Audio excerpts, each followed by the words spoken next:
suffice it to say, are you now saying that this family is cooperating again?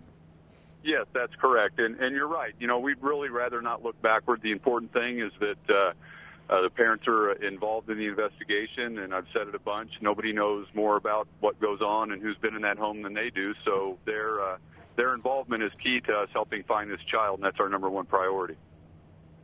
Well, I'm watching an officer try to scale that little brick wall and get in through the window, and yeah, it's tough to get in through a window. Mark Eiglarsh, I don't know if you can see this demonstration, but it's certainly possible. I mean, we have seen so many children tragically kidnapped from their beds. Jessica Lunsford, Elizabeth Smart, the list goes on and on. It happens. Sickos do get in, and they do climb in through windows like that. It's not like there's a moat around this house. It's not like this window is very high up. Of course, yeah, it's easier if somebody gives you a lift, but there's also what I see there, like a little pipe. It'd been very easy for somebody to step on that pipe and hop in. What do you make of this demonstration that authorities did to see how easy it is to get into this house? What does that tell you, Mark? Well, they're considering the parents, I'm sure, persons of interest, which statistically they have to do.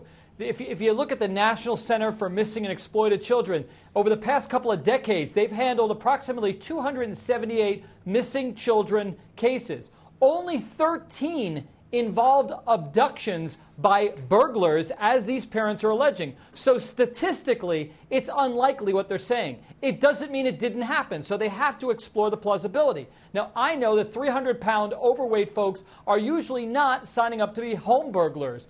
So typically you have someone who is able to go into a window and remove a baby, and they just want to make sure that it's plausible. I think they're doing a good job so far, especially being tight-lipped on the investigation. That's what they need to do.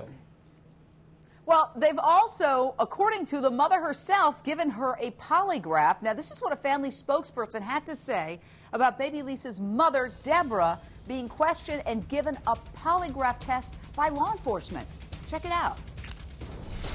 The police, they're doing their job, you know. If you don't have any other suspects, the one person that was there that night, you know, the last person to see her, you know, who else do you point your finger at? All right, very quickly, Captain Stephen Young, will you confirm or deny that the mother was given a polygraph and failed? Well, she, of course, is free to talk about whatever she would like, but we're not going to open the door to talking about details of the investigation. So, yeah, I'm not going to get into that part of it. All right, Captain.